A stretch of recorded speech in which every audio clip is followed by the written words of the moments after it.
Bueno, nos da muchísimo gusto estar en Jalisco, aquí en Zapopan.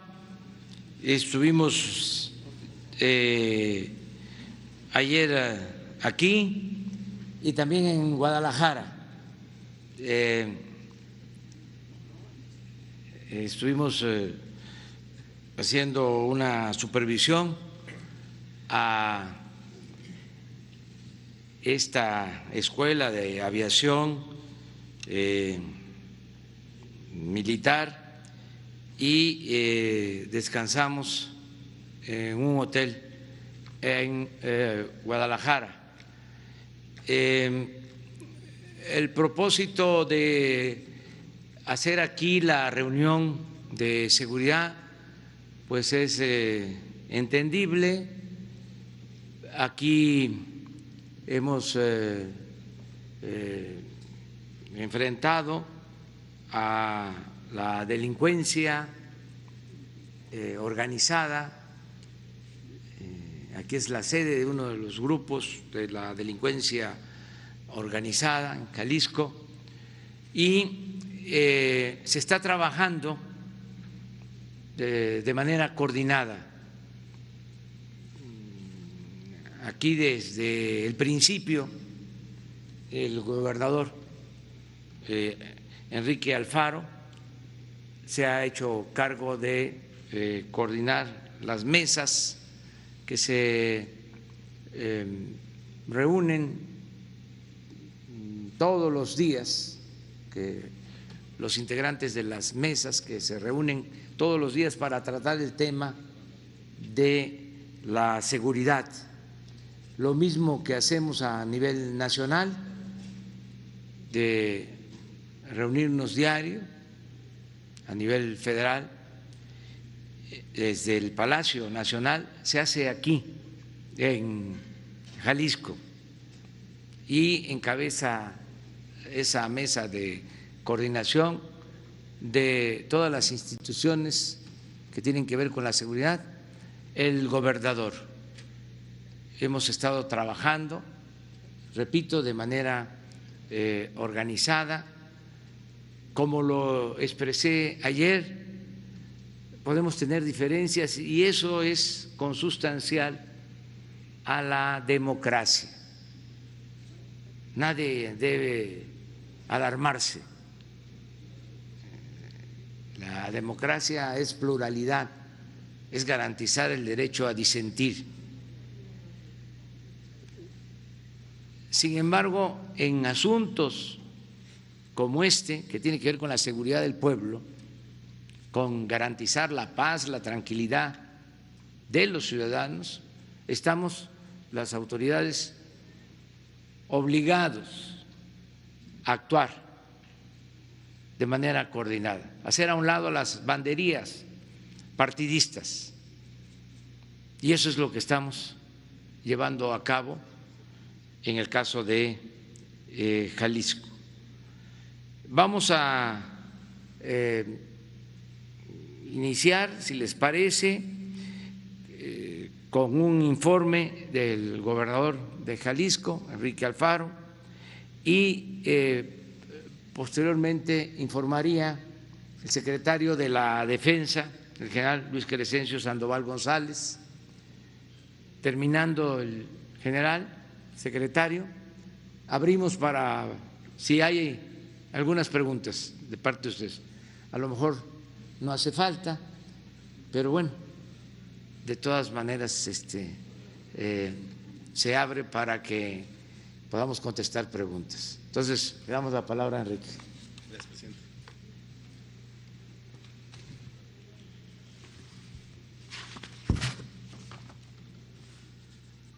Bienvenido a Jalisco, señor presidente. Esta siempre será su casa. Por todo lo que ha pasado en las últimas semanas, estoy consciente de que escuchando este mensaje hay personas que apuestan porque este será un discurso de confrontación que ponga de manifiesto las diferencias que nos han alejado. Otros, por el contrario, imaginan tal vez que mi mensaje implicará un acto de sometimiento como única salida para volver a contar con su respaldo en momentos difíciles. Sin embargo, tengo que decir que no tomaré ninguno de esos caminos y quiero explicarle por qué. En tiempos de tanta incertidumbre, Creo pertinente citar al filósofo y humanista francés Michel de Montaigne, cuya obra se construyó a partir de una pregunta básica: ¿qué sé yo? En Los Ensayos, libro que François Mitterrand cargó en su fotografía oficial como presidente de la República, hay un pasaje que habla de cómo en la política se puede llegar a un mismo fin por distintos caminos. En particular, señalaba que para resolver un conflicto entre un actor de la escena local y un soberano o un jefe de Estado, se podría elegir entre el sometimiento para invocar a la misericordia del más poderoso, a un acto bélico heroico que te llevara a luchar hasta el final y así conquistar el perdón, o a la ruta de defender con valentía tus convicciones y así ganarte el respeto de quien ostenta el poder. Este último es el camino que debo tomar por diferentes razones que quiero explicar brevemente. Primero, porque la historia federalista de Jalisco no me deja otra opción. Sé que usted, igual que yo, tiene una gran admiración por personajes como Prisciliano Sánchez, Valentín Gómez Farías, Luis Quintanar o Francisco Severo Maldonado. La lucha que ellos dieron por construir el sentido de la República está hoy más vigente que nunca. No me compararía jamás con alguno de ellos, pero honrar su memoria es para mí una obligación moral. Defender los intereses de mi Estado es mi responsabilidad principal y pienso siempre cumplirla cabalmente. En segundo lugar, porque estoy convencido de que un hombre como usted, que se formó luchando contra la lógica del poder, siendo un político que defiende como pocos los principios en los que cree, sabrá valorar una posición de congruencia por encima de la simulación, el entreguismo y los discursos huecos por los que optan otros. En tercer lugar, porque sé que podemos distinguir la diferencia entre la congruencia y la bravuconería, entre la firmeza y las ganas de pelear. Defender a Jalisco no significa confrontarse con el gobierno de la República. Tener diferencias en la manera de ver algunos temas no significa que seamos enemigos. Hablar con la verdad y de frente puede hacerse también con respeto y reconocimiento al presidente de todos los mexicanos. A partir de estas reflexiones quiero darle hoy un mensaje sencillo y respetuoso, señor presidente. Estoy aquí no solo para acompañarlo en su gira de trabajo, sino para poner sobre la mesa toda nuestra voluntad para reconstruir la relación entre el gobierno estatal y el gobierno de la República. Hoy más que nunca, Jalisco necesita de su presidente. Por eso vengo hoy a proponerle que nos demos la oportunidad de corregir el rumbo para iniciar una nueva etapa de diálogo y cooperación por el bien de México. Que lo hagamos a partir de un principio básico, el respeto mutuo. Queremos apoyarlo desde Jalisco en el proceso de transformación nacional que usted encabeza, porque coincidimos en la necesidad de desmantelar el viejo régimen y de reconstruir al país desde sus cimientos. Lo digo de corazón.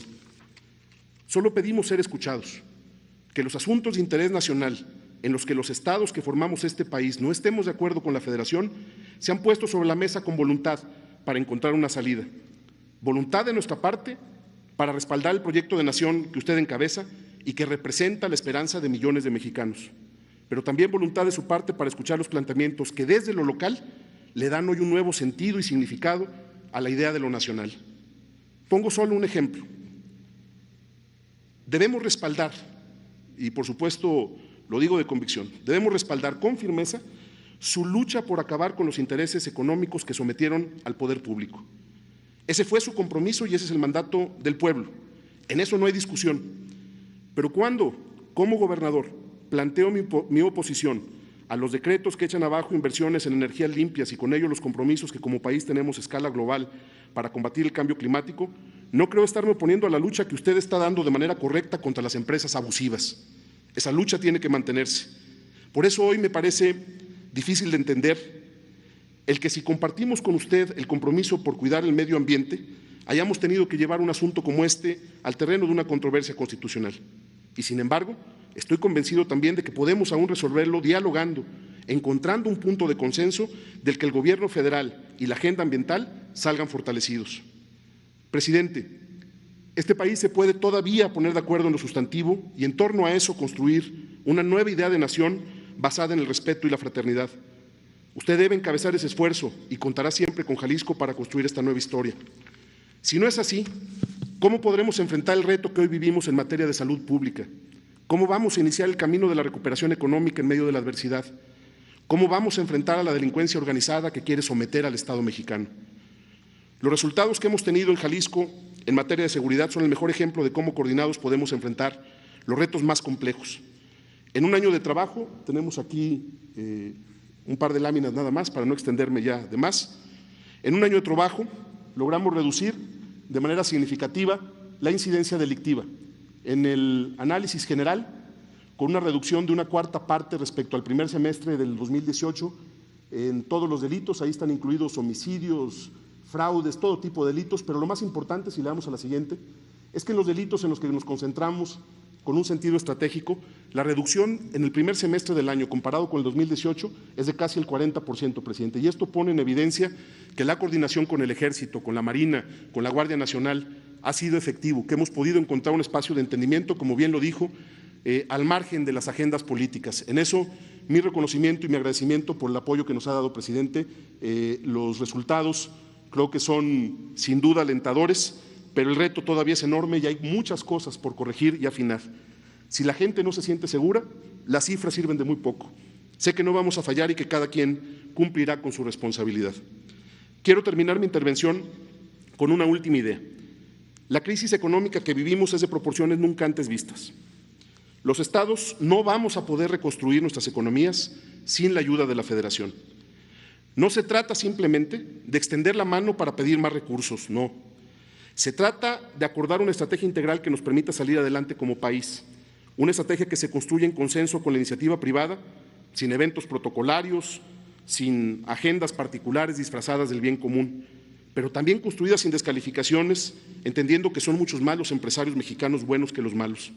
Una estrategia que también incluya a los trabajadores, a las universidades y al sector social. Una estrategia que abra la posibilidad de convocar, lo digo siempre con respeto, a un nuevo pacto fiscal, justo y equitativo, para que las finanzas públicas puedan jugar de verdad un papel importante en el proceso de reactivación. Una estrategia que nos permita aprovechar el nuevo entendimiento que usted, con inteligencia, ha construido con nuestros principales socios comerciales. Una estrategia que articule el potencial productivo de cada región del país para fortalecer nuestra capacidad de competir a escala global. Este es el momento de que nos convoque para ponernos manos a la obra. Aquí estemos listos para hacer nuestra parte. Señor presidente, valoro enormemente su visita a nuestro Estado en tiempos complicados. Su presencia aquí es una señal clara de que podemos superar los momentos de tensión que se han vivido para cerrar filas con usted por el bien de México. Yo he decidido hacer todo lo que está a mi alcance para lograr este propósito. Asumo con entereza y humildad la responsabilidad de corregir lo que yo haya hecho mal. Usted tiene mi respeto y mi aprecio, y sé que Jalisco contará con su presidente. Muchas gracias y bienvenido a Jalisco. Gracias. Con su permiso, señor presidente. Buenos días.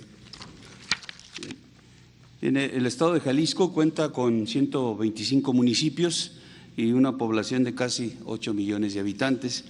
En 9 de ellos se concentra el 68% de la población, un poco más de 5 millones, y en estos 9 municipios, que son Guadalajara, Zapopan, Tlaquepaque, Tlajomulco, de Zúñiga, Tonalá, Puerto Vallarta, El Salto, Lagos de Moreno y Tepatitlán de Morelos, son donde se concentra también la parte delictual del Estado. Ahorita lo vamos a ver más adelante. Adelante, por favor. La incidencia delictiva de los delitos que le da seguimiento el Secretariado Ejecutivo del Sistema Nacional de Seguridad Pública, en todos ellos, a excepción del de extorsión, es el que se identifica que va a la alta, tiene un 8º lugar dentro de la estadística que saca el secretariado.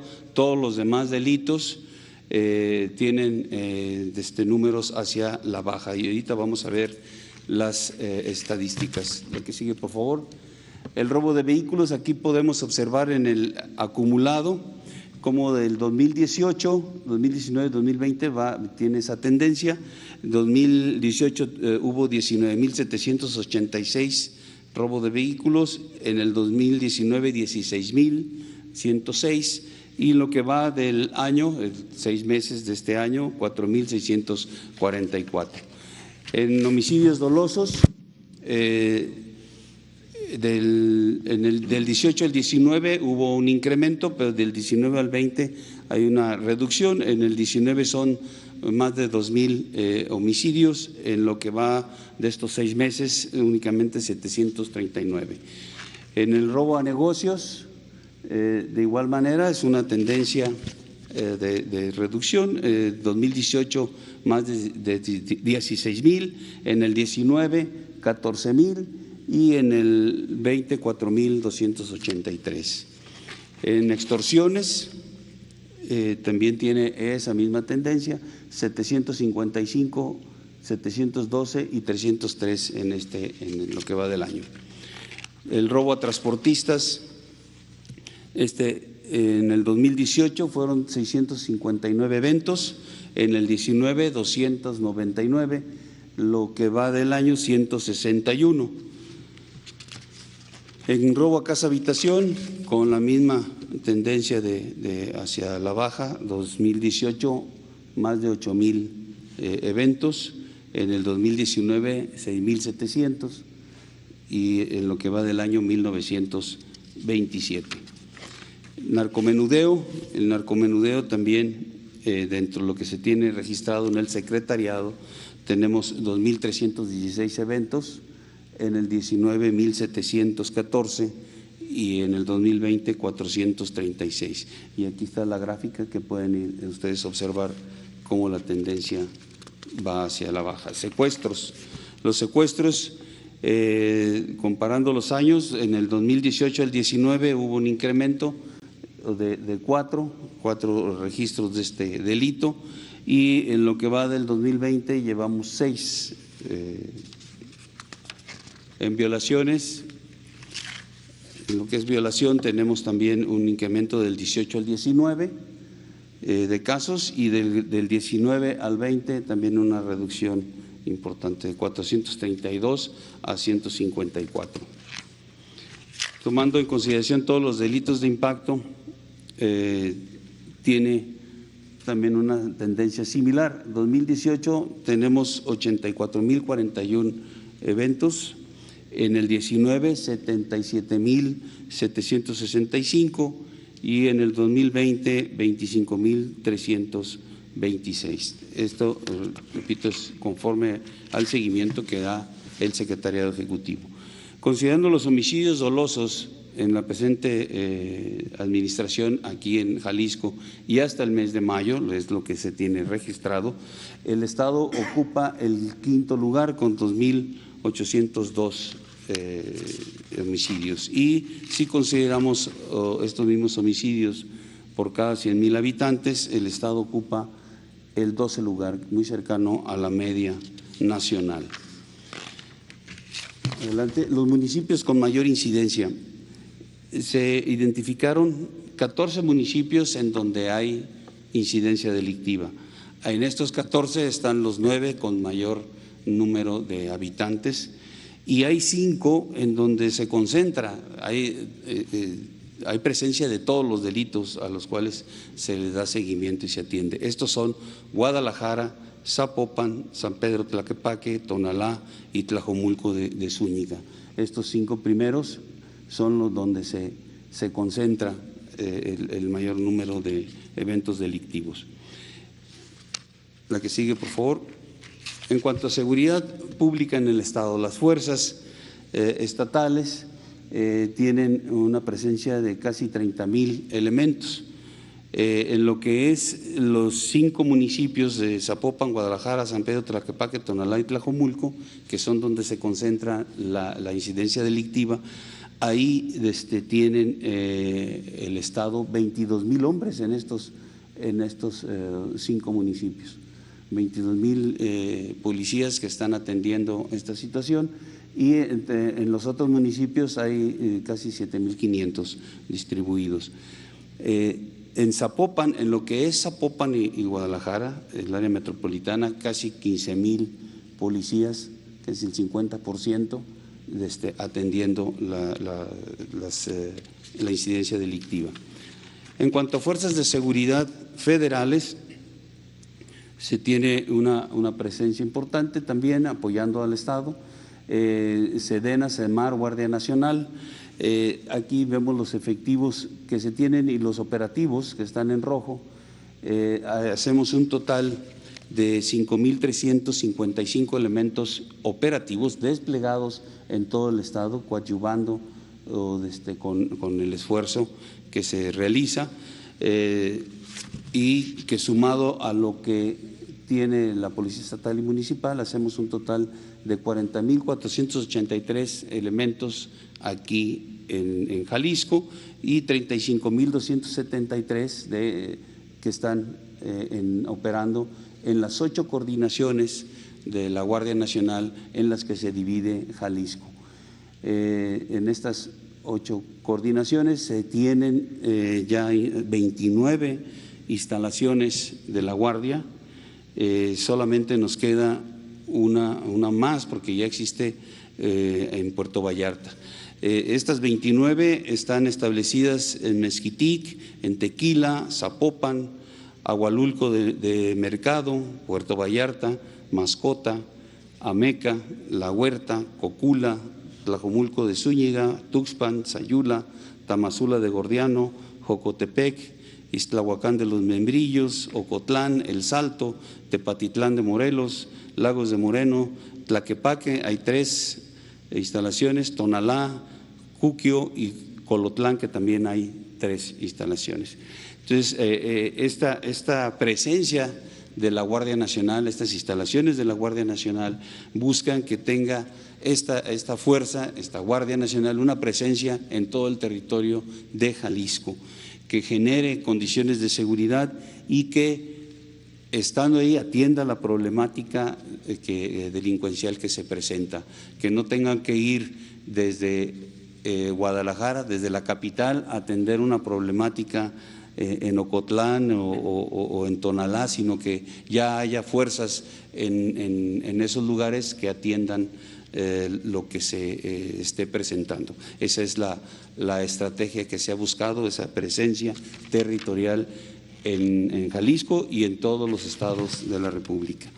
Los aseguramientos que se han tenido a través de la administración por parte de las fuerzas federales, mencionaré aquí los 512 detenidos que se han realizado, 2.066 plantíos de marihuana destruidos, más de 22 toneladas de marihuana asegurada, 447 kilogramos de cocaína asegurada, 603 armas entre cortas y largas, más de 52,000 cartuchos asegurados, 8 laboratorios clandestinos en el estado, $208,380 y casi 1 millón de pesos de moneda nacional. En cuanto al robo de hidrocarburos, que es un delito que también se presenta, aquí en el estado hay 3 ductos. Tenemos el ducto León Aguascalientes, el ducto Cactus Guadalajara y el ducto Salamanca Guadalajara. En estos 3 ductos hemos localizado 412 tomas clandestinas, hemos asegurado 98 vehículos, recuperado 486,201 litros de combustible, 5 predios y 25 personas. Este es el esfuerzo que se ha hecho Guardia Nacional, SEMAR y SEDENA en lo que es la seguridad en los ductos.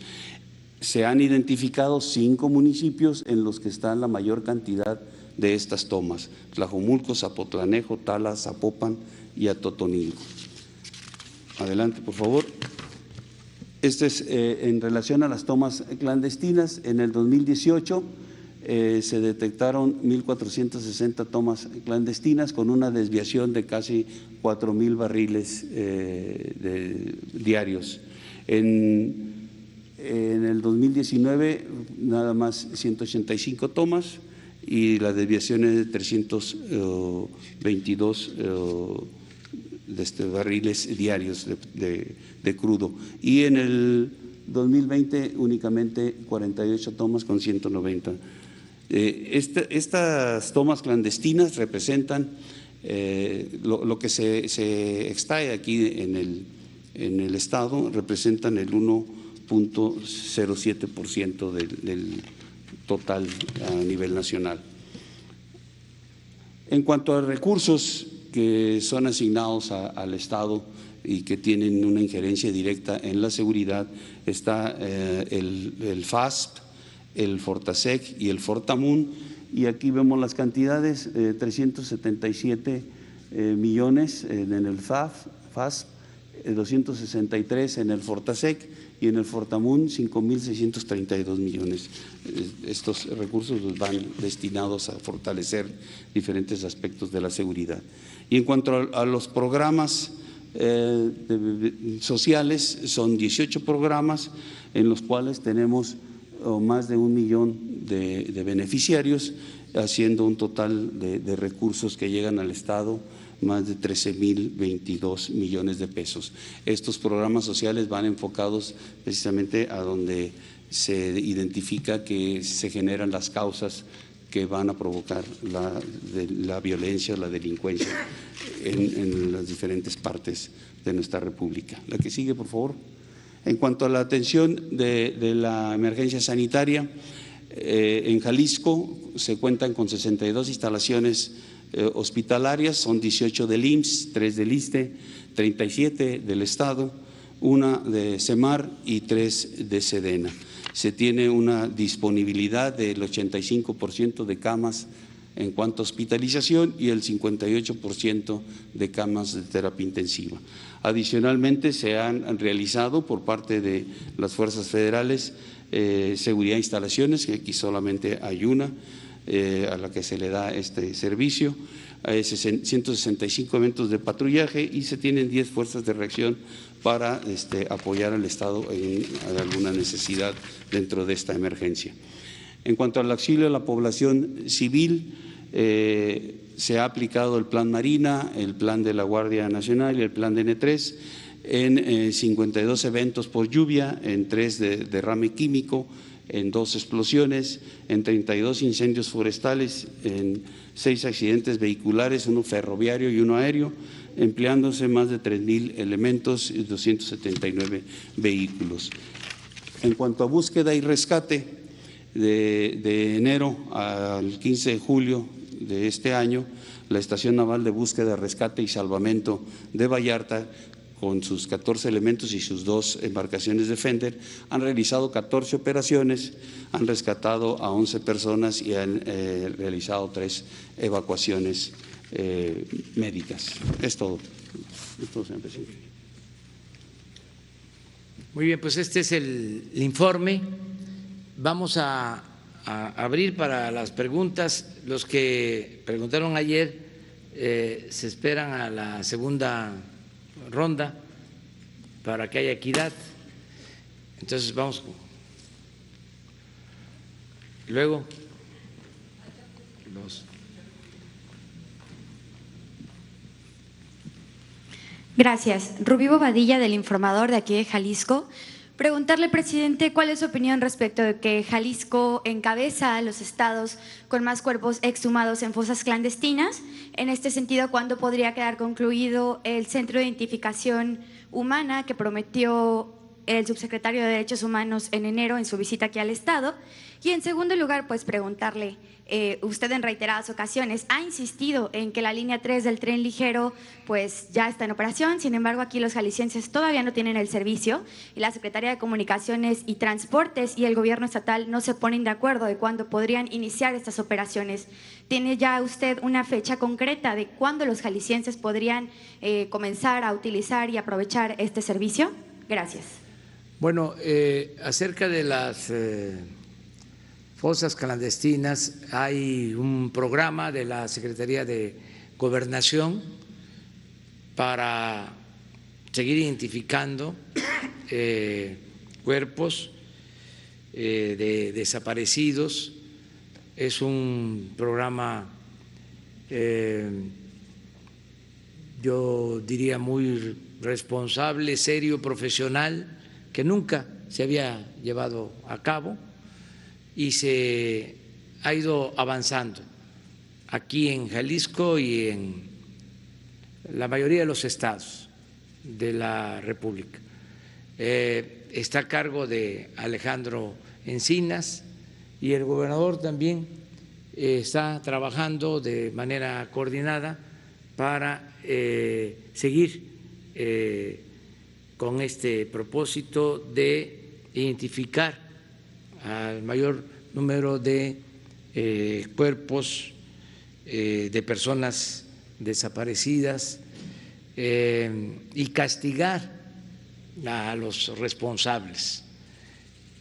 Hace un momento informó el gobernador sobre este tema, de modo que ahora le voy a pedir que les explique lo que estamos haciendo de manera coordinada. Tu otra pregunta, bueno, ya se terminó la obra y está en el proceso de transferencia o de tránsito hacia la operación que le corresponde al gobierno del Estado.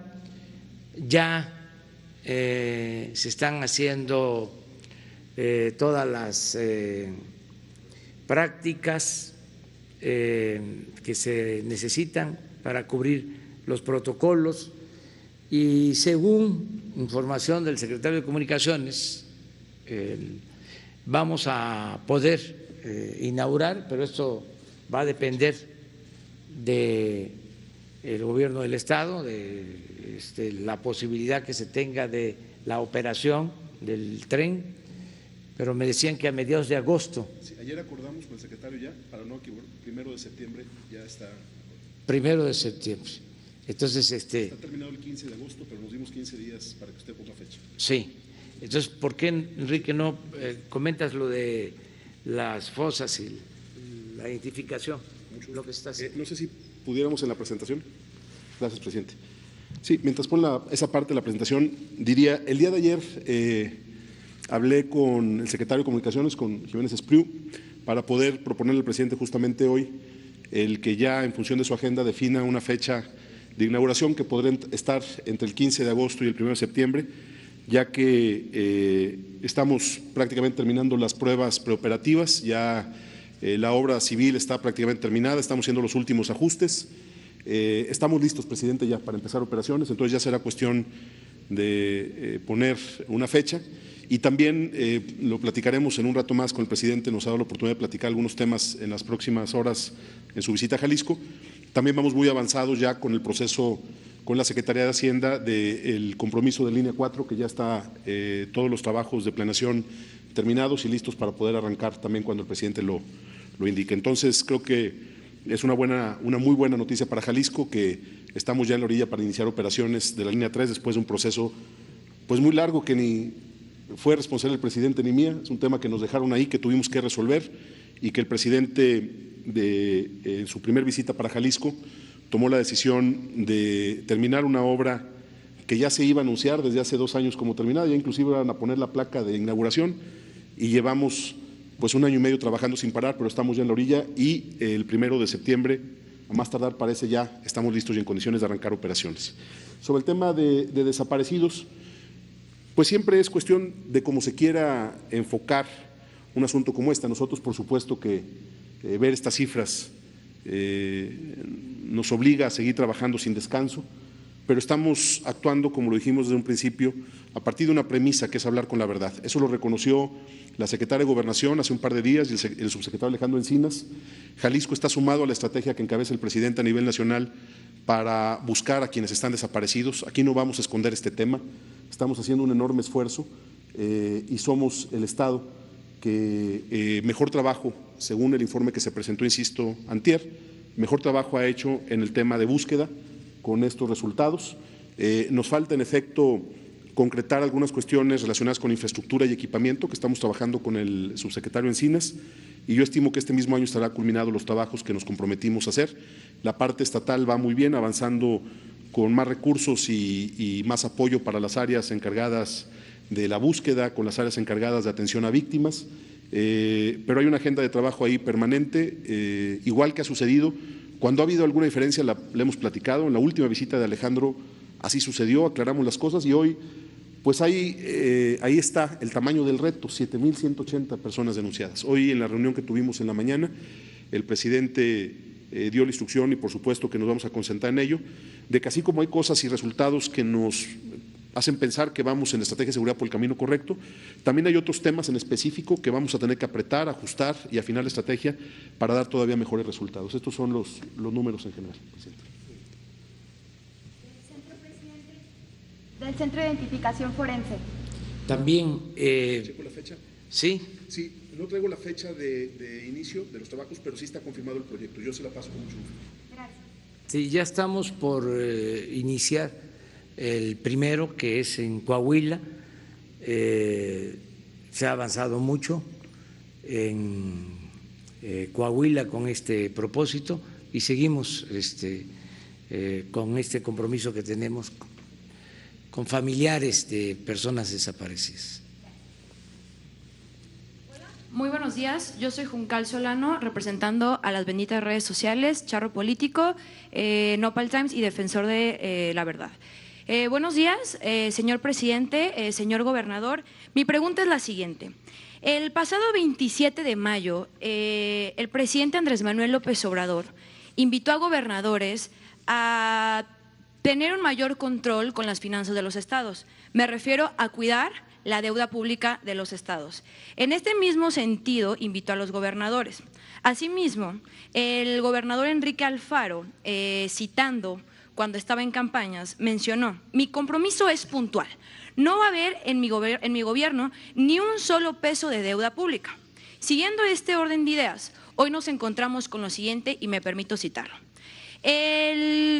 En febrero de 2019, el Congreso Local de Jalisco aprueba un crédito de 5.250 millones de pesos. En julio de 2019, Jalisco pide un préstamo para refinanciar deuda pública por 14.184 millones de pesos. Enero de 2020, Jalisco refinanció crédito de administraciones pasadas por 1.882 millones de pesos. Abril y febrero de 2020, Jalisco solicita 2 créditos sin aprobación del Congreso por 800 millones de pesos.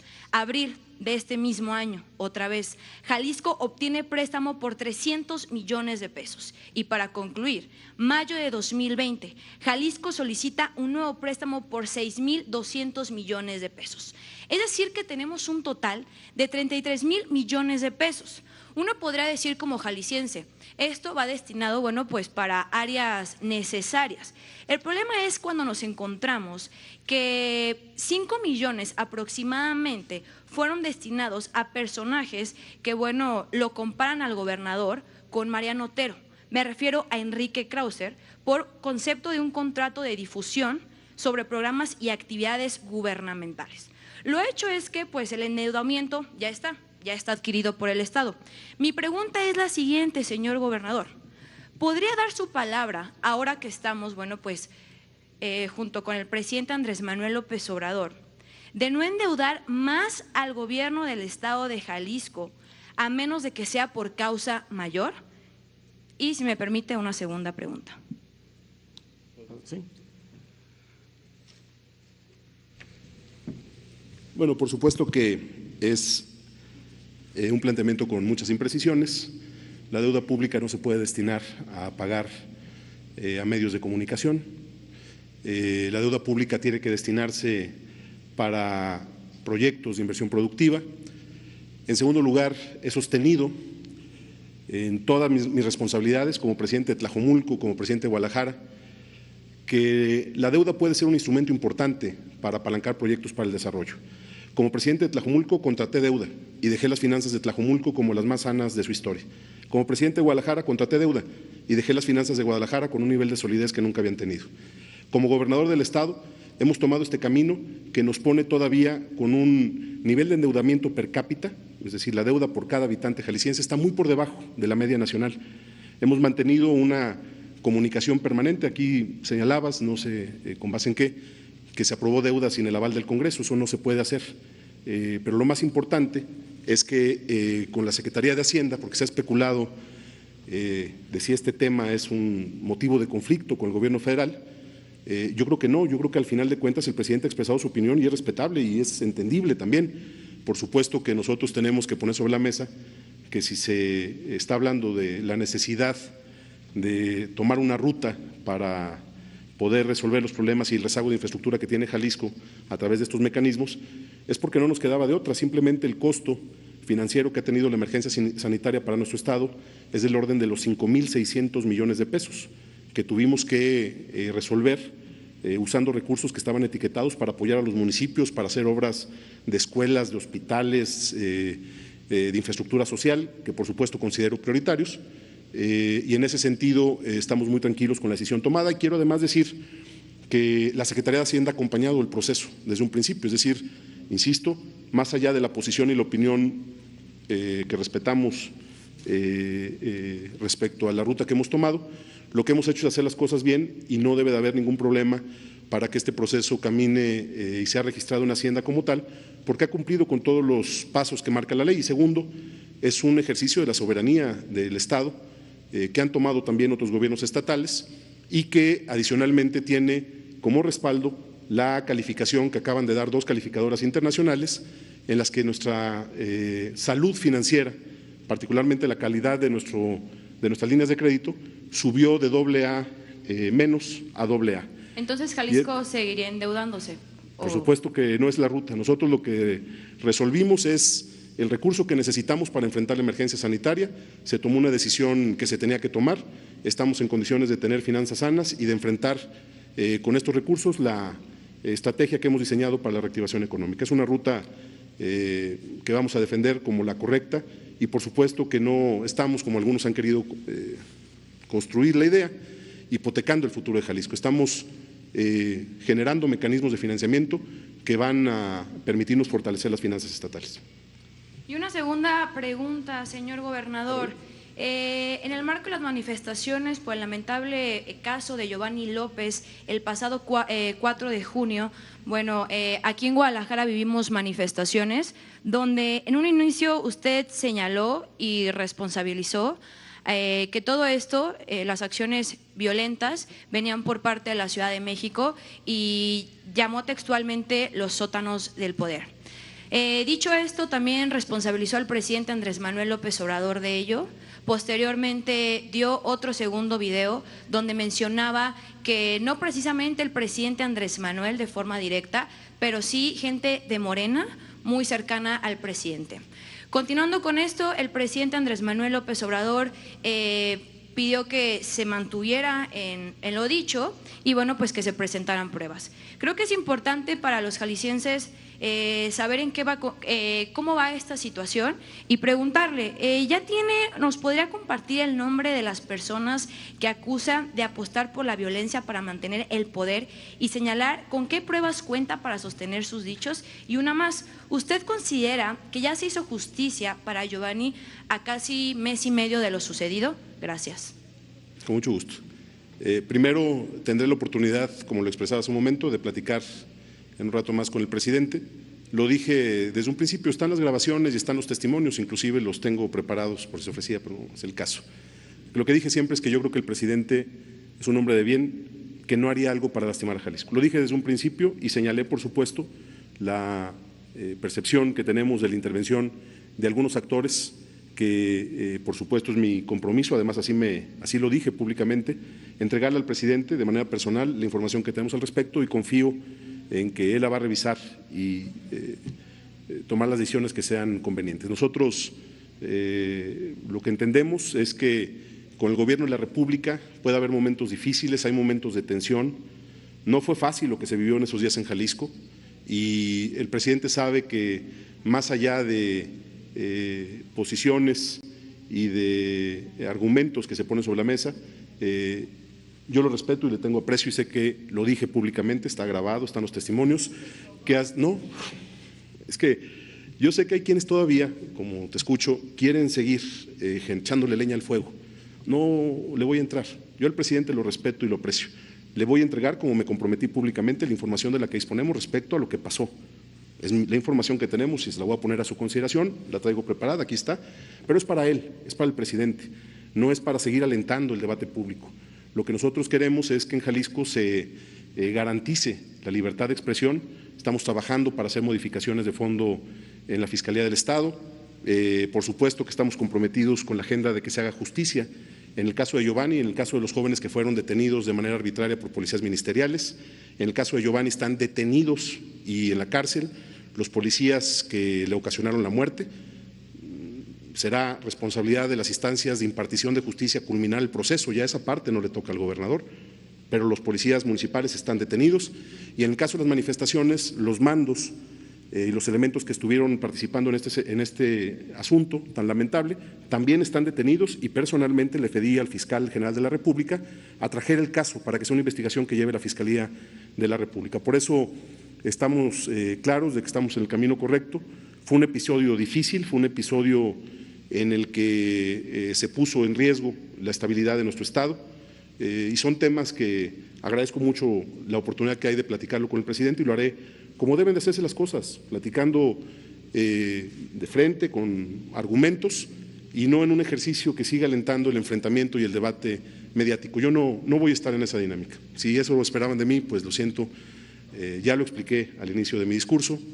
Yo estoy aquí acompañando al presidente para mandar también un mensaje claro de que hoy lo primero es cuidar a nuestro Estado y cuidar al país, y que tenemos que entrarle juntos.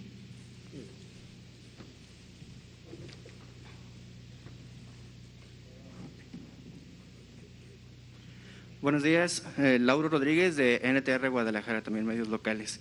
Hay varios temas en Jalisco, y aprovechando que vienen, no los vamos a abordar todos porque pues no hay tiempo, pero sí algunos de los principales. Primero, pues también referente a los hechos del 4, 5 y 6 de junio, aprovechando que la rueda de prensa es del tema de seguridad, la Fiscalía General de la República también atrajo una carpeta de investigación sobre el tema. ¿Cómo van las investigaciones por parte de la dependencia federal? Esa sería una. La segunda pregunta es también pues respecto a la deuda que acaba de contratar Jalisco, que el gobernador mencionó que se debe a que el gobierno federal pues no ha aportado dinero a la pandemia ni para la reactivación económica. En ese sentido, ¿es esto verdad o qué ha aportado el gobierno federal para Jalisco? ¿Cuántos recursos ha aportado para la pandemia y para la reactivación económica? Sobre la línea 3 del tren ligero, pues ya se habló un poco, pero abundar también sobre si hay investigaciones respecto a las irregularidades que se han señalado por la propia Auditoría Federal, y también si la detención de Lozoya y su extradición a México pues formará parte de las investigaciones. Se le cuestionará a él, se le investigará también por estas situaciones de que se le vincula con ser el intermediario entre empresas como OHL y el gobierno del expresidente Enrique Peña Nieto. Esas serían las preguntas para usted. Bueno, miren, acerca de las finanzas en general, tanto del presupuesto que maneja la Federación como los estados, hay que tomar en consideración que en el gobierno federal como en los gobiernos estatales se está enfrentando una situación difícil, delicada, porque se heredó una gran deuda. En términos así muy generales, piensen que durante el gobierno del presidente Fox, al finalizar, la deuda era de 1.7 billones de pesos. Cuando termina la administración de Felipe Calderón, ya la deuda era de 5.2 billones. Y al final, el gobierno, lo que nosotros ya heredamos, es una deuda de alrededor de 10 billones. Solo para el pago del servicio de esa deuda tenemos que destinar alrededor de 600,000 millones de pesos al año. Esto mismo sucedió en los estados.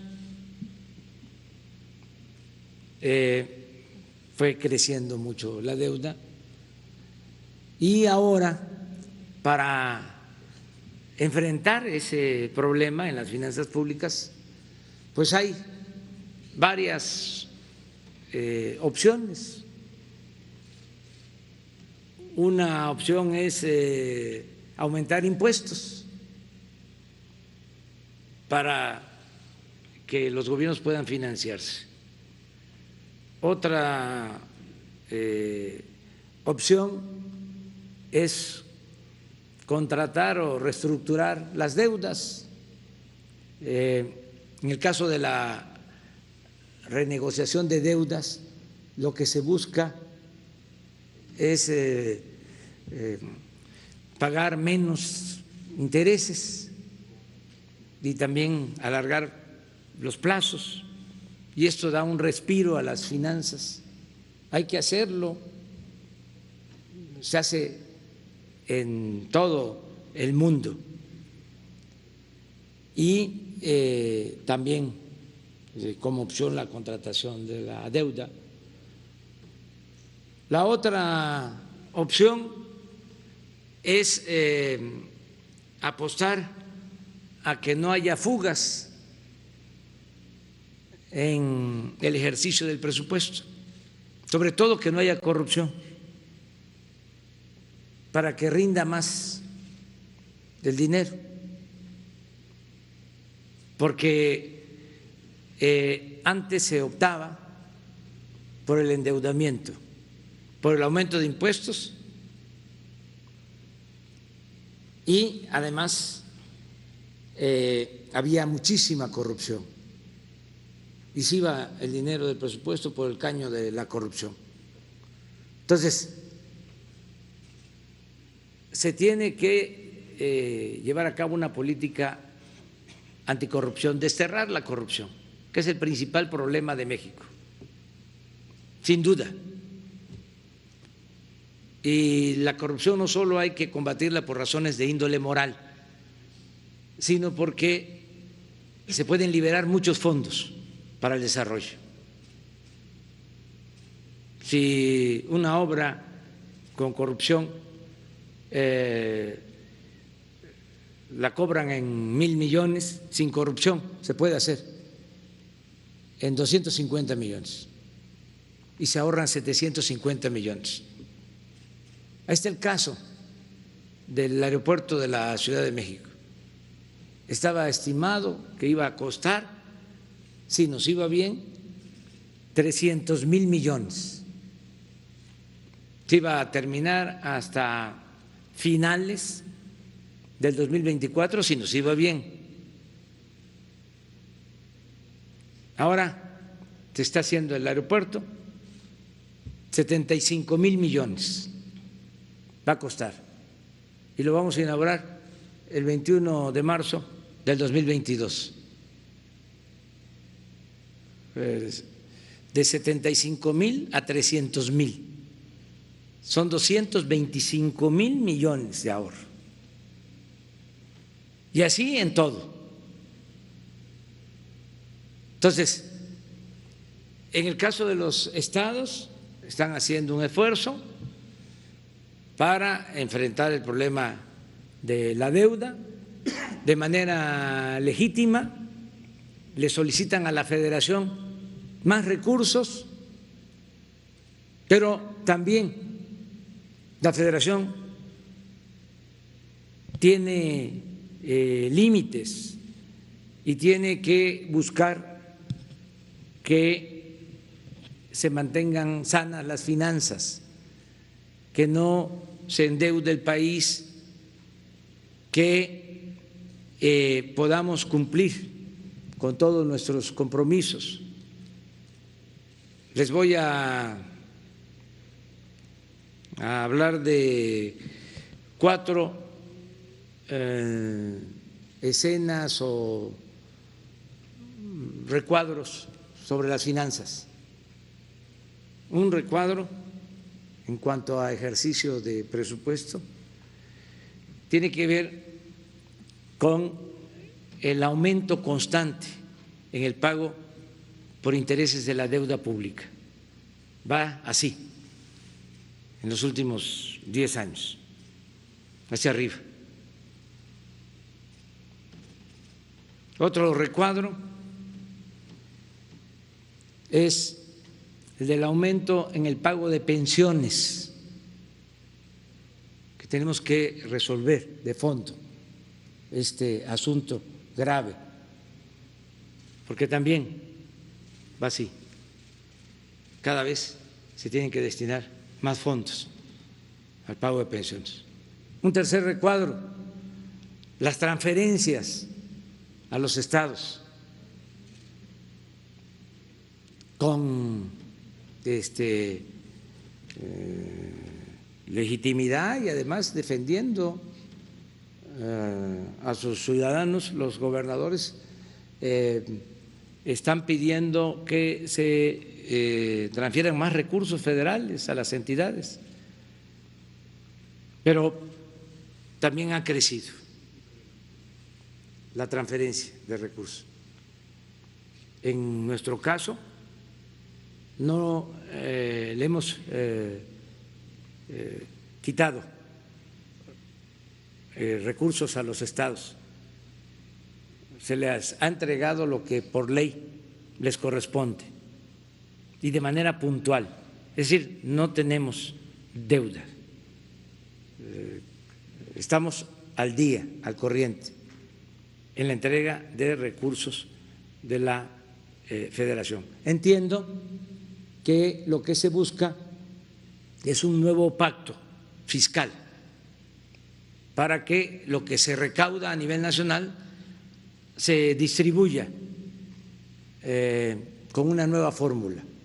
Eso lo vamos a analizar y es, repito, una demanda legítima de los gobiernos estatales y de los gobiernos municipales. Entonces, ese es un tercer recuadro, pero también puedo probar que ha ido en aumento. Un cuarto recuadro muy preocupante es de que del dinero que maneja la Federación, cada vez, ahora se está corrigiendo, pero cada vez se destinaba menos al pueblo. Ese es el cuatro, el recuadro 4. Porque creció en los últimos tiempos mucho el aparato burocrático. El gobierno estaba ensimismado. Todo lo que entraba era para el llamado gasto corriente, sueldos elevadísimos. No olvidemos, el director del Infonavit ganaba 700,000 pesos mensuales. Y así otros funcionarios. Se crearon infinidad de organismos supuestamente autónomos, aparatos burocráticos costosísimos y buenos para nada. Por eso el plan de austeridad, para que esos fondos pues se entreguen a la gente, eficientar más el manejo del presupuesto. En el caso de Jalisco, quiero comentarles que además de las participaciones federales, como en todo el país, se están entregando apoyos a la mayoría de la población. En el caso de Jalisco, puedo decir que el 55% de los hogares, hay aproximadamente 2 millones de familias en Jalisco, a más de 1 millón de familias les está llegando cuando menos un apoyo, un programa de bienestar, ya sea porque hay un adulto mayor que recibe una pensión, una niña, un niño con discapacidad, una beca.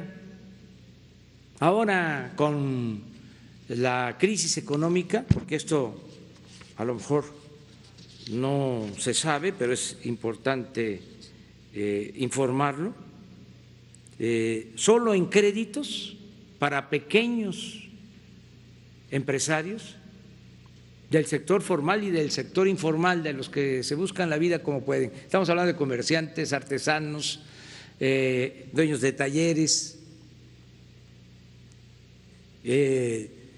también para taxistas, meseros, músicos. Hasta ahora estamos hablando de 35,000 créditos, en el caso de Jalisco. Y lo que tenemos estimado en créditos son 1,000 millones de pesos, créditos de 25,000 pesos para cada pequeña empresa familiar. Entonces sí se está apoyando. Yo también considero que es el tiempo de la unidad. Tenemos que trabajar juntos, como se está haciendo y se ha hecho sin interrupción en el tema de la seguridad, que se trabaje juntos con el gobierno del Estado. En efecto, vamos a tener una reunión para tratar otros temas que tienen que ver con Jalisco. En el caso del tren, hicimos un esfuerzo porque si se continuaba con el programa de obras y de presupuesto original, íbamos a terminar el tren pues hasta el 2022, y tomamos la decisión de reunir recursos para entregarlo, que ya llevaba mucho tiempo. Entonces se aprobó un presupuesto adicional para terminar el tren, que ya vamos a inaugurar. Acerca de lo del señor Lozoya, pues está por regresar a México y la Fiscalía lleva esta investigación. Él aceptó de manera voluntaria la extradición y hay un compromiso de que va a informar sobre lo que sucedió acerca de los presuntos fraudes por los que se le acusa, y va a hablar, considero, de Odebrecht, como lo mencionas, y de otro tipo de ilícitos. Entonces sí va a ser algo interesante, importante, porque como siempre lo he sostenido, lo mejor es desterrar la corrupción, estigmatizar la corrupción, llamar al corrupto por su nombre y que cuando menos pierdan su respetabilidad, porque antes robaban y ni siquiera perdían su respetabilidad, hasta se les ponía de ejemplo y se les consideraba muy astutos, muy hábiles, muy bueno para los negocios. Entonces ya esto ya cambió y por eso esta extradición voluntaria va a ayudar mucho para ir purificando la vida pública, para ir limpiando de corrupción el país.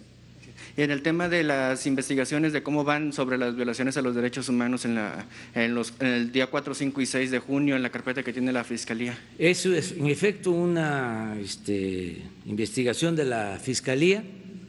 Vamos a informar pronto, le vamos a pedir a la Fiscalía, de acuerdo a tu pregunta, de que presente un informe sobre este tema. Hacemos ese compromiso de transmitirle a Alejandro Hertz esa petición, de que se informe. A ver.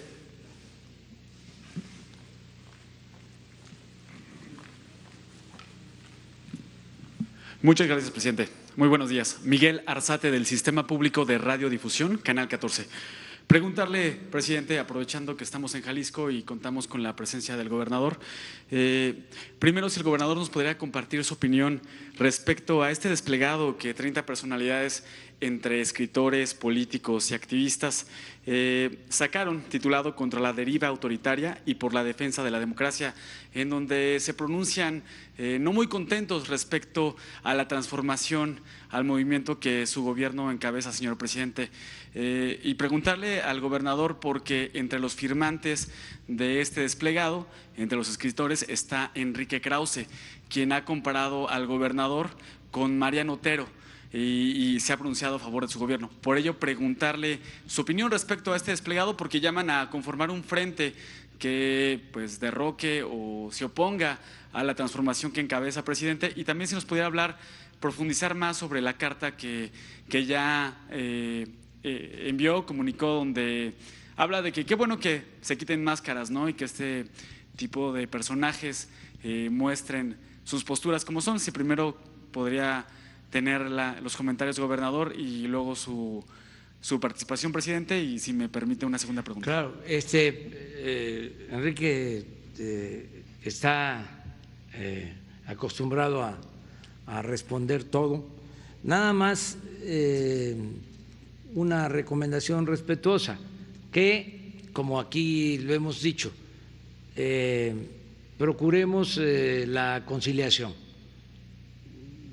que no nos confrontemos, porque estamos iniciando una etapa nueva por el país, más allá de los intereses personales o de grupos o partidistas, está el interés general, está el interés del pueblo y tenemos que actuar así.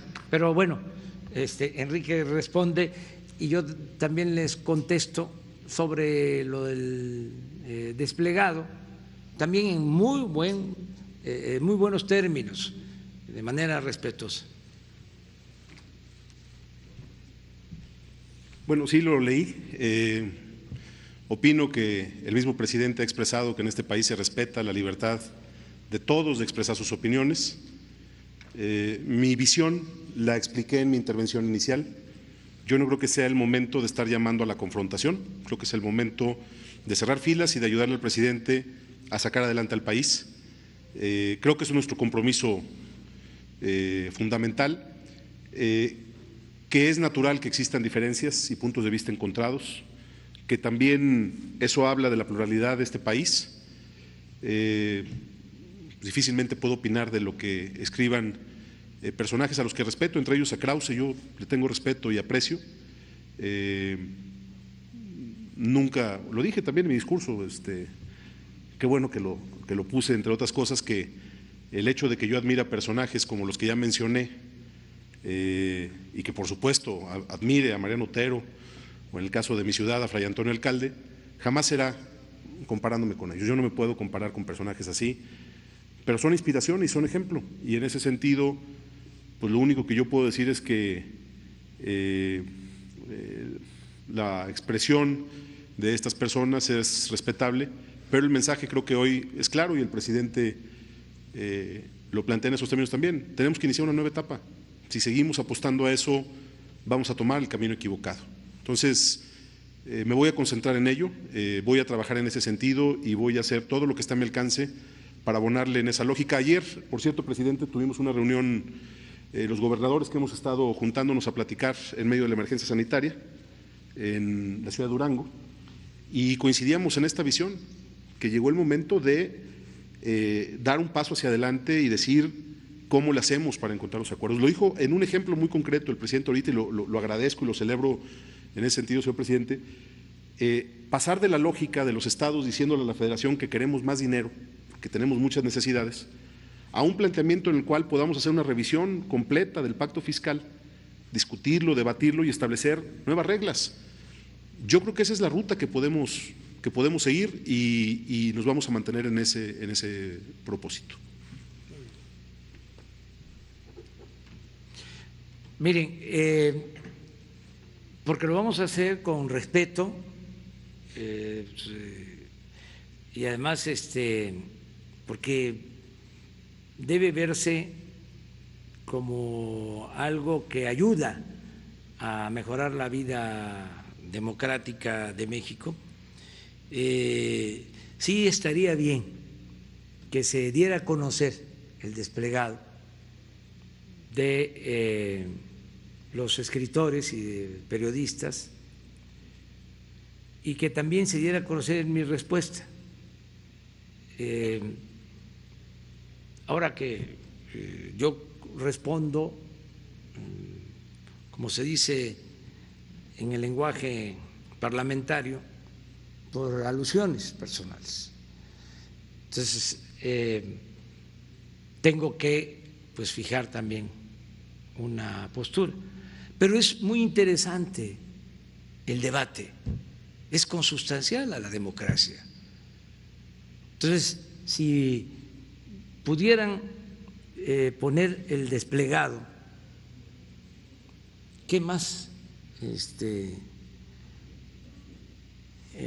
Qué mejor que aquí, en Jalisco, por la historia que tiene Jalisco de defensa del federalismo. Mire, este es el manifiesto que suscribieron periodistas y escritores. Lo podemos leer. ¿Lo lees? Bueno. Porque acuérdense que antes se decía que la política era asunto de los políticos y nosotros siempre hemos dicho que la política es asunto de todos. Antes se hablaba de que lo importante era el llamado círculo rojo, lo que se hacía en la sociedad política, que el pueblo no entendía de estas cosas. Entonces, parte de la transformación es que todos participemos en la vida política, también en la economía. También se planteaba de que eran asuntos muy complejos, muy técnicos y que la gente no entendía. Nada de eso, todo lo entiende la gente, lo entiende el pueblo. El pueblo tiene un instinto certero y es sabio, saben más que nosotros. A veces nos creemos mucho, ¿no? Porque tenemos un grado académico o porque hablamos físico y pensamos que ya somos superiores. Pues no, no es así.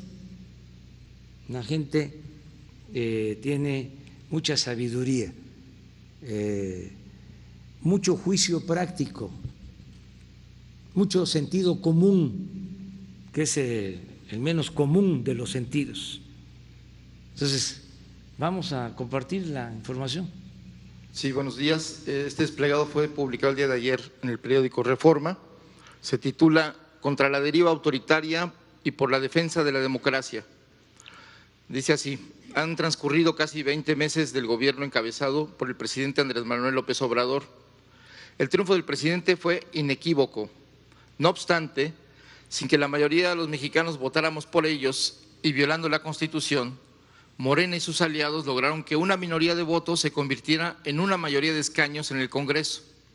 Además, amplió el número de diputados de su grupo mediante la compra de representantes electos de otros partidos. La consecuencia ha sido la asfixia del pluralismo de la representación en aras de someter al Poder Legislativo a los dictados del Ejecutivo. Por su parte, el presidente de la República ha ido concentrando en sus manos el poder del gobierno en detrimento de los demás poderes del Estado y de los estados de la Federación. Al hacerlo, ha destruido o deteriorado la administración pública y las instituciones constitucionales, invocando a una supuesta cuarta transformación, menoscaba las capacidades del gobierno, toma decisiones unipersonales, polariza a la sociedad en bandos artificiales, desacredita la autoridad de los órganos especializados como el INE y ataca toda forma de expresión que no se identifique con su visión política. El gobierno de López Obrador ha mantenido una actitud despreciativa, no solo hacia las instituciones autónomas, sino también hacia las esferas científicas y culturales, así como muy notoriamente hacia el movimiento de las mujeres que luchan por la igualdad. El manejo de la crisis sanitaria de la COVID-19 se ha caracterizado por una política de austeridad suicida y por su rechazo a un acuerdo nacional para reactivar la economía y salvar cientos de miles de empleos. En su lugar, se ha utilizado la pandemia para acelerar la demolición del Estado y el control del poder. De continuar por este camino, el presidente y la coalición que lo apoya harán retroceder los avances democráticos que consumieron años de lucha a la sociedad mexicana para salir de un sistema autoritario y establecer la democracia. Pensamos que es imperativo corregir el rumbo y recuperar el pluralismo político y el equilibrio de poderes que caracterizan a la democracia constitucional.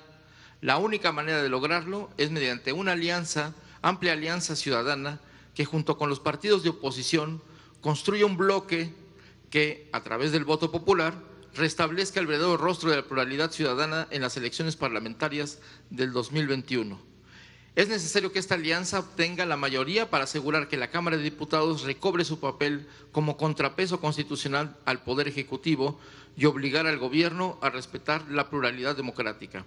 Firman este desplegado Héctor Aguilar Camín, José Antonio Aguilar Rivera, María Baranda, Roger Bartra, Agustín Basabe, Humberto Beck, Jorge Castañeda, Christopher Domínguez Michael, José Ramón Enríquez, Julio Frenk, Enrique Krause, Antonio Lascano Araujo, Soledad Loaesa, María Marván, Ángeles Mastreta, Jan Meyer, Beatriz Pajés, Ricardo Pasco Pierce, Jesús Reyes Heroles, Rafael Rojas, Macario Esquetino, Enrique Serna, Guillermo Sheridan, Consuelo Sáizar, Javier Sicilia, Fernanda Solórzano, Isabel Turrén, Francisco Valdés Ugalde, José Woldenberg y Gabriel Said. Bueno, pues este es el manifiesto. Y ayer que lo leí, llegando aquí precisamente a Guadalajara en el hotel, escribí un texto de respuesta que se los voy a compartir y aprovecho para que se conozca.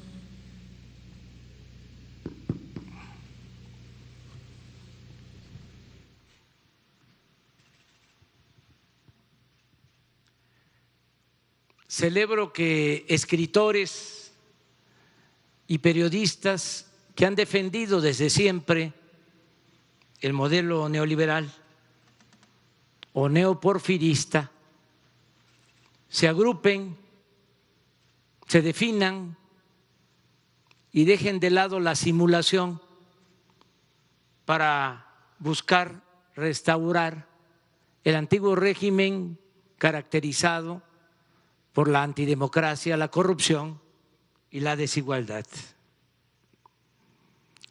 La historia nos enseña, la historia que es la maestra de la vida, que cuando se pone en práctica un proceso de transformación, siempre se produce una reacción conservadora. De modo que es absolutamente legítimo que exista una oposición al gobierno que represento y a las acciones que estamos consumando. Quizá lo único que pueda reprocharse a tan famosos personajes es su falta de honestidad política e intelectual, manifestada en el mismo contenido de su proclama. Bastaría con preguntarles cómo contribuyeron a los avances democráticos para salir de un sistema autoritario y establecer la democracia, si casi todos ellos defendieron o guardaron silencio cómplice ante los fraudes electorales de la historia reciente del país. Por otra parte, con todo respeto, da pena ajena su argumento de que buscan construir una alianza con miras a las elecciones del 2021 para obtener la mayoría, y cito textualmente, asegurar que la Cámara de Diputados recobre su papel como contrapeso constitucional al Poder Ejecutivo. Fin de la cita. ¿Qué acaso no se han enterado que está por llegar extraditado de España Emilio Lozoya, exdirector de Pemex, quien al parecer presentará pruebas y explicará cómo se lograba en el Poder Legislativo el contrapeso, entre comillas, que pretenden recobrar, entre comillas, los abajo firmantes. En fin, en 2021 el pueblo decidirá libremente sobre su destino y de verdad no creo que la mayoría apoye el regreso al país de la corrupción, al país de los potentados, de los intelectuales orgánicos, al país de los privilegios, de la hipocresía, de la marginación, del clasismo y del racismo. No cabe duda que vivimos tiempos interesantes, no nos podemos quejar. Sea por interés o por puro coraje, los conservadores que fingían ser liberales, por fin se están quitando la máscara. Solo faltaría decir, el rey va desnudo. Esa es la respuesta. Es muy bueno el debate, con todo respeto. Gracias, presidente. Y la segunda pregunta, a propósito de la justicia. En Canal 14 preparamos un documento donde mostramos los perfiles de exfuncionarios públicos, empresarios que tienen cuentas pendientes con la justicia en México, los extraditables. Hablaba de la importancia de que el exdirector de Pemex hable de qué fue lo que sucedió con el caso Odebrecht, con la reforma energética, pero aún están pendientes varios procesos de extradición, como le mencionaba. Si nos puede mencionar cuáles son las implicaciones políticas de estos procesos, qué importancia tiene la lucha contra la corrupción y terminar con la impunidad, y cómo va la extradición del extitular de la Agencia de Investigación Criminal, que al parecer está en Canadá. ¿Ya hay fecha para que llegue a México y también rinda cuentas? Bueno, miren, lo más importante es el proceso de purificación de la vida pública, el que no se repitan estos hechos abominables, que no se repita el saqueo, nunca más la corrupción, que no impere la corrupción, que nadie se atreva a decir, como sucedió, que la corrupción era parte de la cultura del pueblo de México, ofendiendo a la inmensa mayoría de los mexicanos. Entonces, no solo es el proceso judicial, sino el ejemplo, el que no se celebre, no se festeje al corrupto, sino que se le estigmatice. Esto tiene que ver mucho con la transformación, porque antes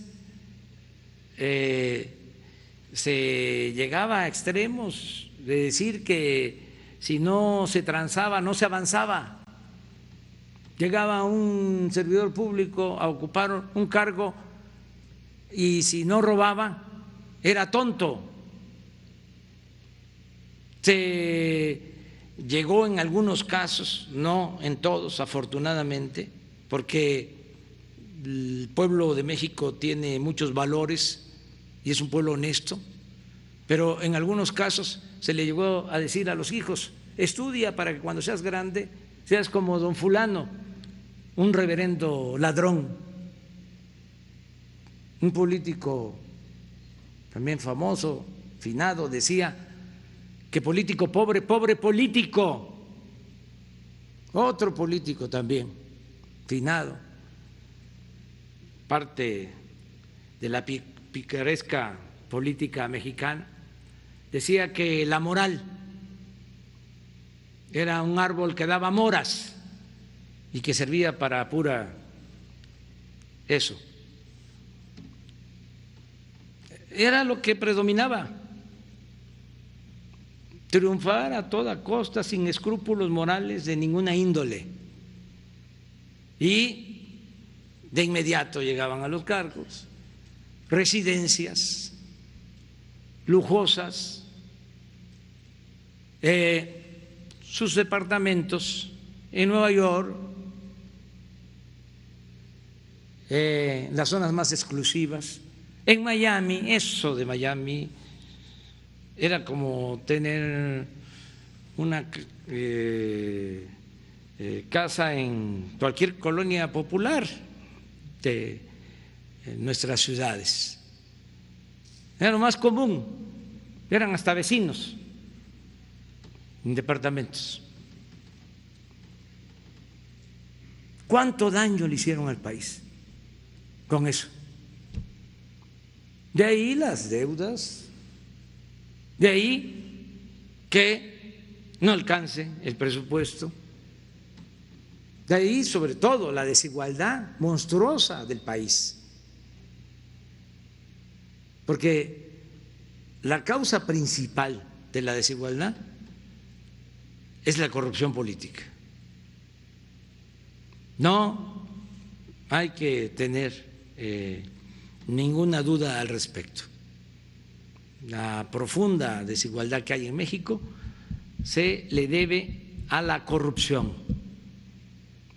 porque unos cuantos se robaban el dinero y los bienes del pueblo, de la mayoría de la gente.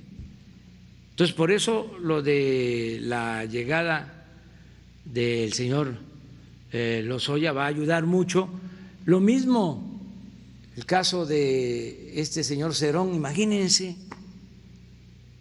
un jefe de policía dirigiendo una tortura. ¿En qué país vivíamos? Imagínense que el secretario de Seguridad Pública del gobierno de Felipe Calderón tenía acuerdos con una de las bandas de la delincuencia. El secretario de Seguridad Pública. Y así estaba podrido el régimen.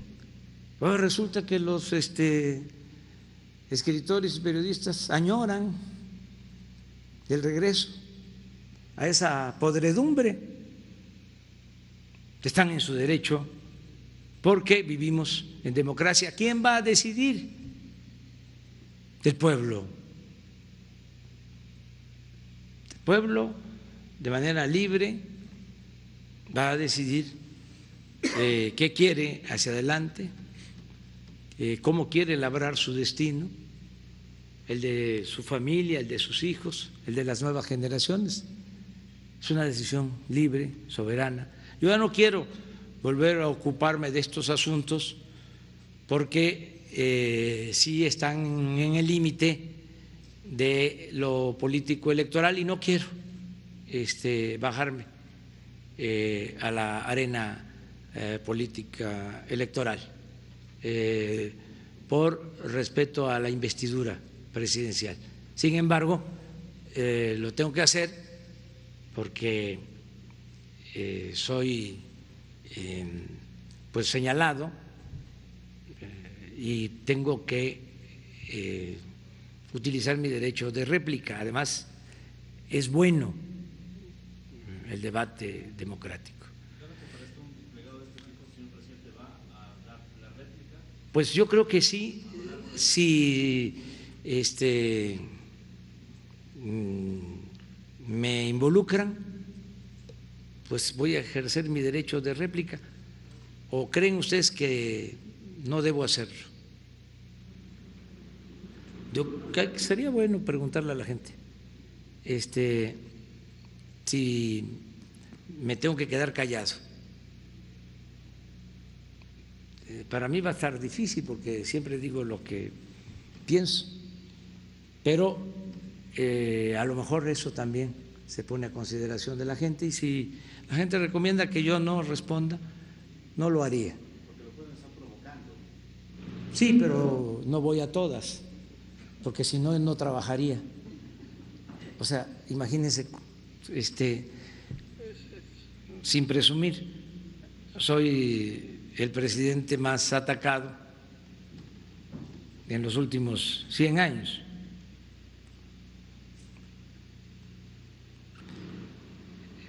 Diario son ataques.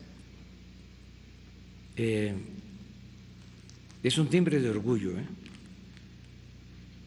porque quiere decir que vamos avanzando. También de una vez lo digo, porque como me gusta la historia, sé muy bien, soy el presidente electo de México de mayor edad en la historia. Sí, fíjense cómo cambian las cosas. Al presidente Ruiz Cortines, ¿sí?, le decían el viejito. Ya ven cómo también a mí me dicen así, que ya estoy chocho, que ya estoy chocheando. Bueno, pues no, era un jovenazo, don Adolfo Ruiz Cortines, en comparación con mi persona. Él entró más joven a la presidencia. Claro, estamos hablando de elección. Si nos comparamos con el presidente Díaz, pues entonces gana. Pero él entró como a los 48 años también, muy joven, más que se mantuvo 34 años, hasta cuando tenía 81 años. Se retiró, se tuvo que ir al exilio. Pero bueno, también ese es un buen dato, ¿no?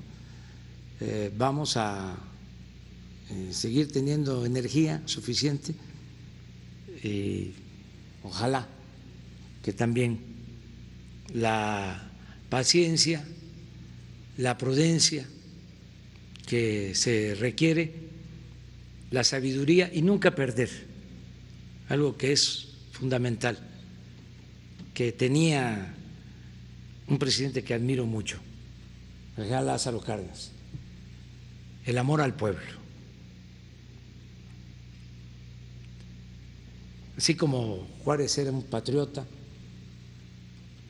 y como Madero es el apóstol de la democracia, el presidente que más amor le profanaba, le tenía al pueblo, le profesaba al pueblo, era el general Cárdenas, y eso es muy importante. Vamos a terminar ya la conferencia. Nos vemos mañana en Manzanillo, en Colima. Mañana. Yo te voy a responder por él mañana. Bueno, muchas gracias. No, no, sí, porque también hubo mala información sobre eso, de que de Guanajuato, de Irapuato a Salamanca en helicóptero y que de helicóptero y de Salamanca para Zapopan en helicóptero, no, fue por carretera, todo.